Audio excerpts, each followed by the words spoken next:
ठीक है। तो नेक्स्ट हमारा आता है मांग वक्र में संचलन। अब मैंने भी आपको बताया ये जो हमारा बनता है ये वाली लाइन, इसे हम डीडी बोलते हैं। डीडी हमारा होता है मांग वक्र। अब मांग वक्र में संचलन कब होता है?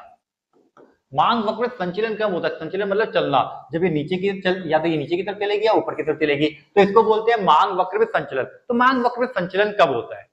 ठीक है, तो मांग जब किसी वस्तु की कीमत में परिवर्तन होने के कारण मांग में परिवर्तन होता है तो इसे मांग वक्र में संचलन कहते हैं। अब देखो कीमत में परिवर्तन होगा, कीमत बढ़ेगी मांग घटेगी, कीमत घटेगी मांग बढ़ेगी, तो कीमत में परिवर्तन होने की वजह से मांग में परिवर्तन होगा, और जब मांग में परिवर्तन होगा तो ये या तो नीचे आएगी या ऊपर जाएगी। कंफर्म हो गया? कीमत में परिवर्तन होने से वस्तु की मांग में कमी आएगी या बढ़ेगी, मतलब मांग में भी उसकी परिवर्तन आएगा। उस परिवर्तन की वजह से या तो नीचे की तरफ जाएगा या ऊपर की तरफ जाएगा। जो नीचे की तरफ आएगा और जो ऊपर की तरफ जाएगा उसको कहते हैं संचलन। ठीक है, तो संचलन कहा जाता है, मतलब मांग में परिवर्तन को ही संचलन कहा जाता है। परिवर्तन क्यों होता है? कीमत में परिवर्तन की वजह से होता है। ठीक है, तो मांग में संचलन के हमारे पास दो कारण है भाई, पहला कारण, दूसरा कारण। पहला कारण है मांग में विस्तार, ठीक है, दूसरा कारण है मांग में संकुचन। अब मांग में विस्तार क्या होता है? ठीक है, मांग विस्तार देखो याद कर लो, मांग वक्र में पेपर में क्वेश्चन आएगा, मांग वक्र में संचलन किसे कहते हैं? कि मांग वक्र में संचलन वो वस्तु की कीमत में परिवर्तन होने के कारण वस्तु की मांग में जो परिवर्तन होता है उसे मांग में संचलन कहते हैं। मांग में संचलन दो कारणों से होता है, मांग में विस्तार और मांग में संकुचन। डन? ठीक है, अब बात आती है कि मांग विस्तार होता क्या है। तो मांग, अन्य बातें समान रहने पर लिख देना अपने आप ही, जरूर लिखना है। जब किसी वस्तु की कीमत घटती है तो उसकी मांग बढ़ जाती है। भाई इसने सिर्फ वृद्धि की बात करी है, he is not talking about decreasing of demand, वो सिर्फ वृद्धि की बात कर रहा है, विस्तार की बात कर रहा है। विस्तार कब होता है? जब कीमत में कमी आती है। जब कीमत में कमी आती है तो विस्तार होता है। इसका अगर मुझे ड्राइंग बनाना हो, चित्र बनाना हो, तो क्या करेंगे हम? सबसे पहले तो हम अपना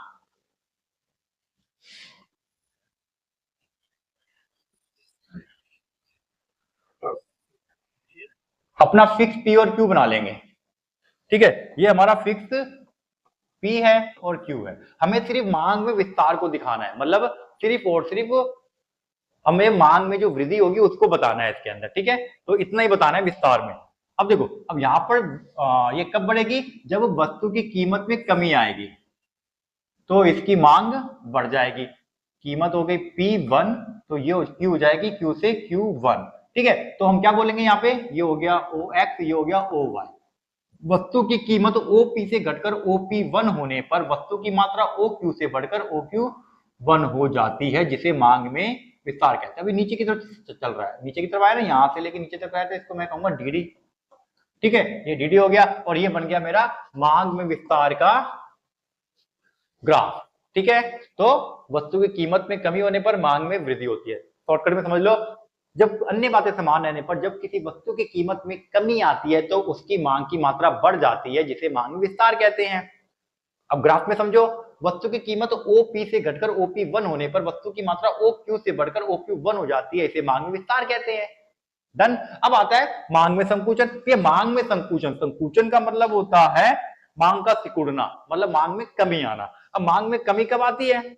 जब कीमत बढ़ती है। अन्य बातें समान रहने पर जब किसी वस्तु की कीमत बढ़ती है तो उस वस्तु की मांग घटती है, जिसे मांग में संकुचन कहते हैं। वस्तु की कीमत बढ़ती है तो उसकी वजह से मांग में कमी आती है, मांग में कमी को मांग में संकुचन कहते हैं। अगर मुझे इसका चित्र बनाना हो तो मैं क्या करूंगा?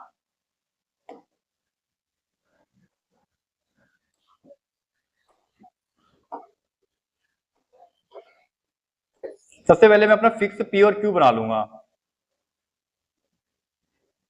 ठीक है, ये मेरा हो गया P और ये मेरा हो गया Q, फिक्स हो गया ये। अब क्या होगा?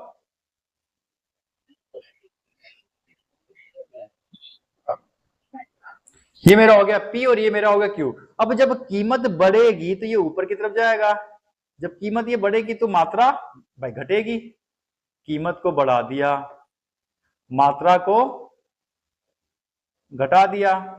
ठीक है, ये बन गया हमारा, ये हो गया हमारा डीडी। इसके अंदर ये ऊपर की तरफ बढ़ी है, क्या बोला मैंने? ये ऊपर की तरफ बढ़ी है, तो ये हो गया मेरा P1 और ये मेरा हो गया Q। ठीक है, Q1, P1 Q1। तो हम क्या बोलेंगे यहां पर? जब किसी वस्तु की कीमत जब किसी वस्तु की कीमत OP से बढ़कर OP1 हो जाती है तो उसकी मांग की मात्रा OQ से घटकर OQ1 हो जाती है, जिसे मांग में संकुचन कहते हैं। That's called contraction of demand. तो उसे कॉन्ट्रैक्शन ऑफ डिमांड कहते हैं। समझ में आ गया? तो ये हो गया हमारा मांग विस्तार और ये हो गया हमारा मांग में संकुचन। अब हमारा क्वेश्चन भाई ध्यान रखना, मांग में संचलन से शुरू हुआ था ये। मांग में संचलन किसे कहते हैं? मांग में संचलन दो प्रकार के होते हैं, मांग में विस्तार और मांग में संकुचन। ठीक है, तो मांग में संचलन से स्टार्ट हुआ था।